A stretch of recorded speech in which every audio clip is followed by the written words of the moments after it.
Ebola is a pandemic that is not confined to one place. And just for context, there has not been a single reported incident of Ebola in Kenya. Just for context. Yes. So the big debate is going on, yes. But that is the correct position. Absolutely.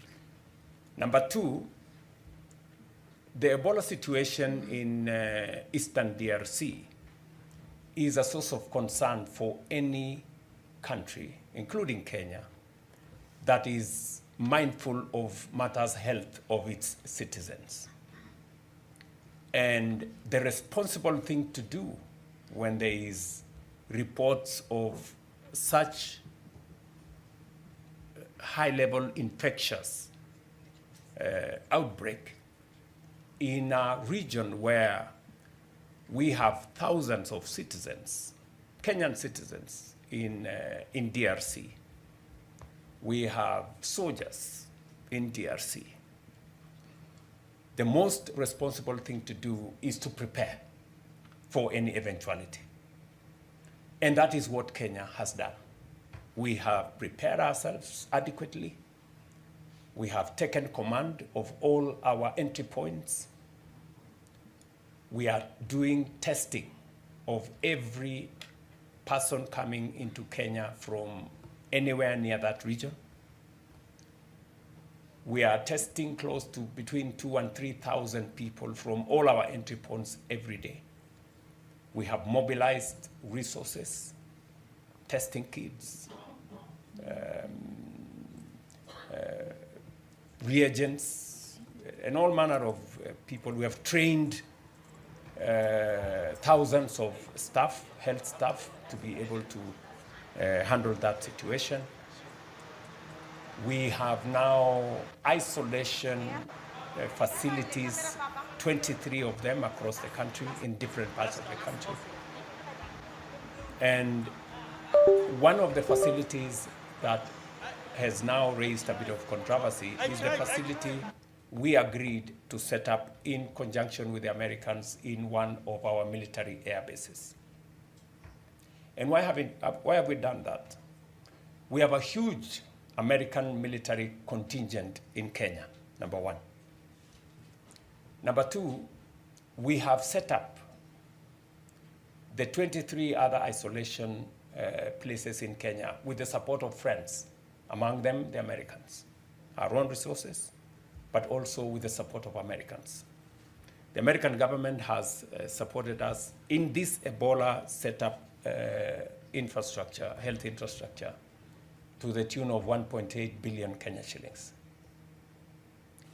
And they did make a request to us to, in the process of setting up all the other facilities, to also set up one where they can use in the event that their citizens, their soldiers, some of them in Kenya or from elsewhere, if they are in a situation, then they can use that facility.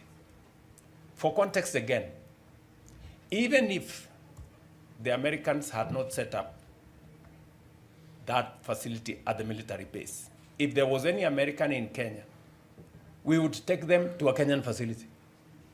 We would not throw them out, because the Constitution of Kenya tells us that we are responsible for the health of the citizens of Kenya, including those who are in Kenya at any one time. So what you see as a debate in Kenya is lack of information. You know, people who may not have enough information to understand what we are doing. If we don't prepare and a situation occurs, we would have to answer much more difficult questions than the ones we are answering now. The questions we are answering now are simpler. They are easier. But if we were answering questions when people are sick and we haven't prepared enough, then we would be answering much more difficult questions. Where were you? What were you doing? What did you do? You knew there was a pandemic. You didn't do nothing, you know? What we are answering, the questions we are answering now is that we are prepared too much. And we are prepared for even our friends. And you see, I ask the people of my great country that the American people and government have been partners with us on matters health for close to 25, 30 years. PEPFAR and all the other funds. American resources, American taxpayers' resources have been used to support Kenyan health infrastructure. It would be most unfortunate if on one request by the Americans to set up a facility at their cost, we would refuse. We would look very inhuman, you know? So the debate here is not about whether to set it up or not. The debate is, are we doing the right thing? Are we not?